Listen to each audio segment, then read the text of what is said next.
Line, leather seat, Android player, aircon sejuk, bawa sedap, kereta tak ada komplain, cantik, cat semua cantik lagi. Siap ada full body kit. Harga bang 13,900 sahaja.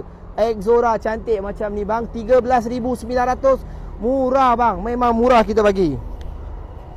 Okey, so abang nak Naza Citra MPV, enjin cantik bang, ini tak ada masalah. Kalau ada problem jangan risau, saya bagi tahu. Yang ni enjin okey, gearbox okey, aircon cantik. Cat saja kurang sikit, lain tak ada masalah. Abang nak datang ambil, saya bagi 7,000 saja. 7,000 sahaja. Okey, kereta tak ada problem bang. Kalau ada problem yang ni bang. Yang ni gearbox dia kurang cantik. Dia kena masuk di, kena tunggu. Dia kena macam manja-manja sikit bang. Dia kena manja sikit bang. Lepas dah manja, abang boleh tekan, abang boleh lasak. Gearbox tak ada masalah. Okey, dia pagi-pagi saja. Harga 12,000. Yang ni gearbox tak manja bang. Gearbox tahan lasak, terus masuk, terus jalan. Tapi cat dia kurang cantik, harga 12,000. Okey, kalau abang nak Honda Accord cantik, handsome, memang garang, mafia, boleh ambil yang ni. Yang ni 20,000. Okey, 20,000 memang garang habis. Kalau yang tu tak garang sikit, dia manis sikit, kita bagi 17,000. So dekat sini bang, abang ada kereta garang ada, manis ada, manja ada, macam-macam ada bang. Yang penting abang kena ada duit. Okey.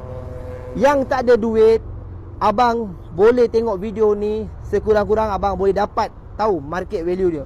Yang jenis condemn tu, yang cakap kereta problem lah, apalah bang. Kalau kereta ni problem, saya pun tak beli bang. Kalau abang nak lagi murah, boleh datang kedai, boleh tengok. Kita ada CR-V Pajero Sport. Ni bang. Kalau macam ni Mitsubishi Pajero Sport, ini barang tak ada komplain. Kita buat balik semua. Dan barang ni condition cantik macam baru bang. Ini harga 39,900.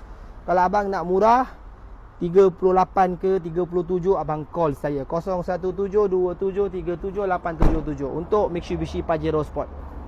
Okey, yang ni kereta kategori cantik, memang macam baru. Yang mana condition macam baru, saya akan bagi tahu. Yang mana condition manja sikit, yang ngada-ngada sikit, saya bagi tahu. Jangan risau.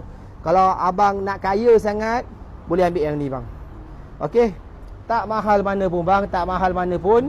Harga baru 780,000. Sekarang saya nak jual hanya RM79,000 sahaja.